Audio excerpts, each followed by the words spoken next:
ভালো, কারণ আমি যেটা বলবো যে ও অনেক দিক থেকে, যেমন আমার অনেক কিছু খেতে চাইতাম না, যেমন বিফটা, সে কিন্তু এই ব্যাপারটা অনেক বেশি সাপোর্ট করতো যে না, ওর মতো যেটা থাকতে চায় বা যেটা করতে চাই, হ্যাঁ, যে আন্ডারস্ট্যান্ডিংটা হওয়া দরকার, সেটা শুধুমাত্র আমি তাকে বলবো না, এটা আবার ভুল বলা হবে, ফুল ফ্যামিলি বলবো। তো ওভারঅল মিলে আসলে সে এখন একটা ভালো মানুষ। তবে তার যেটা বড় প্রবলেম আমি বলবো, শাকিব খান যদি বলা নেগেটিভটাকে, নেগেটিভ হচ্ছে সে অনেক সহজ সরল, যেটা আসলে হওয়া উচিত না। কারণ মানুষ যখন এত উচ্চতায় চলে যায় তখন তার বুদ্ধি বিবেচনাটা কিন্তু একটু ডিফারেন্ট হতে হয়।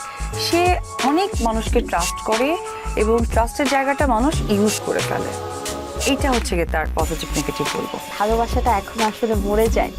হ্যাঁ, একটা মানুষ না, ভালোবাসা বলে থেকে তার মানুষকে দোষগুলো বের করে দিয়ে তার মুখের উপর বলতে পারে যে তুমি এটা করো না, this is bad for you, because I want you to be happy and I want you to be in love with me or with us. Actually definitely তার প্রতি আমার রেসপেক্ট আছে, সম্মানটা তার প্রতি আমার 100% আছে। এটা এই জন্যই আছে কারণ সম্মানের জায়গাটা সে বিলং করে, সে আমার সন্তানের বাবা, এটা হচ্ছে কি ইম্পর্টেন্ট।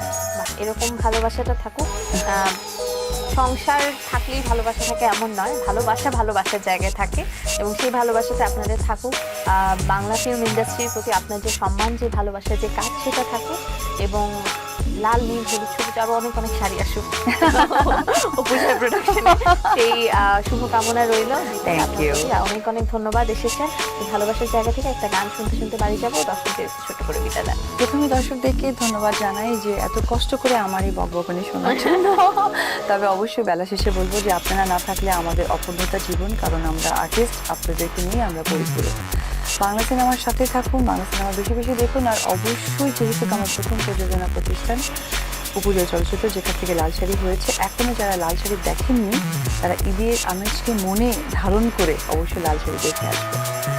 আর লাল শাড়ি যেহেতু বললাম, লাল শাড়ি একটা ছোট্ট 2 লাইনের গান বলে, আজকাল একটা গলার প্রবলেম, কারণ কালকে চিৎকার করে করে কথা বলে সব সময় এটা বলে যে আজকে আমার গলাটা আসলে ঠিক না। আচ্ছা, লাল শাড়ি জড়াইয়া ঘোমটা পরাইয়া নিমু আমার বাড়ি, হালটা রাঙা বাইরে তোর সাজাবো বসত বাড়ি, লাল শাড়ি জড়াইয়া ঘোমটা মাথায় পরাইয়া চান। আর বলতে চাচ্ছি না, বাকিটা দর্শক সিনেমা হলে গিয়ে দেখবে এবং এটা ইউটিউবে আছে। Thank you so much once again for keeping our request. গান গেতে চাচ্ছিল না, বাট অনেক জোর করে গাইয়েছি। আর একবার দেখা হবে নিশ্চয়ই, কথা দিয়ে যান। হ্যাঁ অবশ্যই, কারণ বিজয় টিভির দর্শকদেরকে আমার ভীষণ ভালো লাগে, কারণ যারা বিজয় টিভির দর্শক, আমি দেখেছি যে ঈদে আমাদের বেশ কিছু প্রোগ্রাম আসে, তার মধ্যে বিজয় টিভির প্রোগ্রামটা অনেক এনজয় করেছে দর্শকরা। তো বিজয় টিভির যত কলা কৌশলী আছে এবং বিশেষ করে আপু এত সুইট করে